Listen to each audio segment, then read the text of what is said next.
தமிழக காவல்துறை தலைவரா அதாவது டிஜிபியா இருக்கக்கூடிய சங்கர் ஜிவால் ஆகஸ்ட் 31ஆம் தேதியோட ஓய்வு பெற இருக்கிறாரு. ஆனா 30-31 சனி ஞாயிறு விடுமுறை அப்படிங்கிறதுனால வெள்ளிக்கிழமையே அவருக்கு பணி நிறைவு பாராட்டு விழா நடைபெற்றுச்சு. அப்போ தீயணைப்பு மற்றும் மீட்பு பணிகள் துறையை சார்ந்த தீயணைப்பு ஆணையம் அது ஏற்படுத்தப்படும் அப்படின்னு முன்னாடியே தமிழ்நாடு அரசு அறிவிச்சிருந்தது. அதன்படி அந்த ஆணையத்துக்கு தலைவரா சங்கர் ஜிவால் நியமிக்கப்பட்டிருக்காரு. இதைத் தொடர்ந்து தமிழகத்துடைய புதிய டிஜிபியா யார் இருக்க போறாங்க, அதனுடைய அந்த பரிந்துரை பட்டியல்ல யாருடைய பேரெல்லாம் இடம்பெற்றிருந்தது, அது தொடர்பான விவரங்களை தான் இந்த வீடியோல நம்ம பார்க்க போறோம். இப்போ சங்கர் ஜிவாலுடைய பதவிக்காலம் முடிவடைஞ்சதை அடுத்து 31ஆம் தேதியிலிருந்து புதுசா டிஜிபி பொறுப்பேற்கணும்.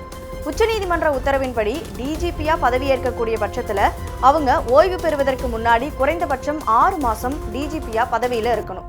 அந்த அடிப்படையில் தான் டிஜிபி நியமிக்கப்பட்டு வராங்க. அது மட்டும் இல்லாம டிஜிபி பதவிக்கு தகுதி வாய்ந்த 10 மூத்த ஐபிஎஸ் அதிகாரிகளுடைய பட்டியலை மத்திய அரசு பணியாளர் தேர்வாணையத்திற்கு மாநில அரசு அனுப்பி வைக்கணும்.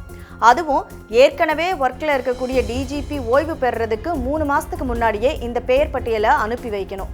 அதுல பொருத்தமான 3 பேரோட பேரை தேர்ந்தெடுத்து மாநில அரசுகளுக்கு மத்திய அரசு பணியாளர் தேர்வாணையம் அனுப்பி வைக்கும். அதுல ஒருத்தரை மாநில அரசு டிஜிபியா நியமனம் செய்யும். தமிழக அரசு ரீசெண்டா அந்த பட்டியலை அனுப்பி வச்சது. ஆனா புதிய டிஜிபியா சீமா அகர்வால், ராஜீவ்குமார், சந்தீப் ராய் ரத்தோர், வன்னிய பெருமாள், மகேஷ்குமார் அகர்வால், ஜி வெங்கடராமன், வினித் வாங்கடே, சஞ்சய் மாத்தூர் இவங்களுடைய பேர் எல்லாமே அந்த பட்டியலில் இடம்பெற்றிருந்துச்சு. ஆனா மத்திய தேர்வாணையம் பரிந்துரையா அனுப்பாததால புது டிஜிபியை உச்சநீதிமன்ற உத்தரவுப்படி தேர்ந்தெடுக்க போதிய அவகாசம் தமிழக அரசுக்கு இல்லை.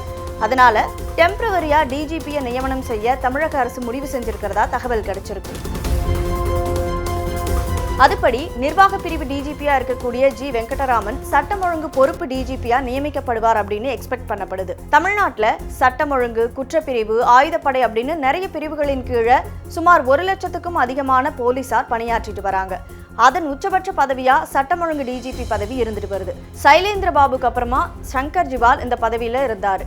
இப்போ தமிழ்நாட்டுல சட்டம் ஒழுங்கு சரியில்லை அப்படின்னு எதிர்க்கட்சிகள் விமர்சனம் செஞ்சுட்டு வரக்கூடிய நிலையில புதிய டிஜிபியுடைய நியமனம் அப்படிங்கிறது முக்கியத்துவம் வாய்ந்ததா பார்க்கப்படுது.